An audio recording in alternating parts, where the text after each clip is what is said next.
Good evening. First tonight, tackling a rising tide of hate crime on the streets of East Midlands. A new report says most victims in Nottingham don't report it to the police. And tomorrow, hundreds of campaigners in the city will be asked to find solutions. It's also emerged that in Derbyshire and Leicestershire, there's been a sharp rise in the number of suspects who aren't being prosecuted. Our social affairs correspondent Jeremy Ball reports.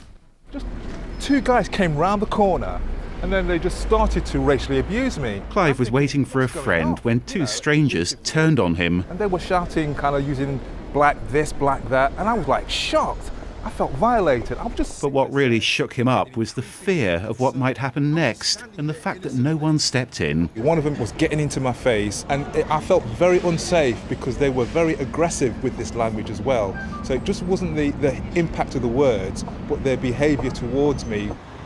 It can start with something as simple as accidentally clipping someone's wing mirror. That's what happened to Sima. I got out of the car and she was just walking down the road just shouting and swearing. All I remember is her charging towards me and hitting me on my chest, and that kind of pushed me back a bit and I was shocked. And why are you so convinced that was a hate crime? Because of what she said. As I was thrown back, she said to me, "Go back to your country." And I thought, hang on a minute, have she just told me to go back to my country? Because this is my country. And I got home and then I broke down in tears. And this is what a horrific hate crime did to Zainab Hussain in Leicester. She was almost killed when a stranger drove a car at her twice.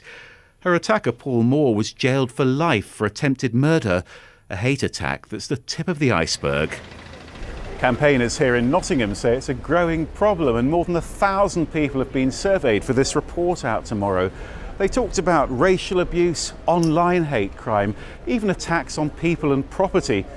It says the victims were often Asian taxi drivers. Other people were targeted because they were women or gay. But only 1 in 5 of those hate crimes were ever reported to the police. We want people to see this and report this, even if it's not happening to them. When you see someone looking through a neighbour's car or looking into a neighbour's window, you immediately call the police because you think a burglary might happen. How can we make it normal for people who might just be seeing people being racially abused or attacked in any way to call the police? The police are obviously dealing with some very serious hate crimes, some serious attacks, but should they be dealing with things like name-calling? I definitely think that they should. A lot of the more serious crimes could be stopped if police intervene at a lower level. And tomorrow, Clive and Sima will join hundreds of campaigners at Nottingham's Albert Hall as they consider a string of recommendations to tackle all forms of hate crime.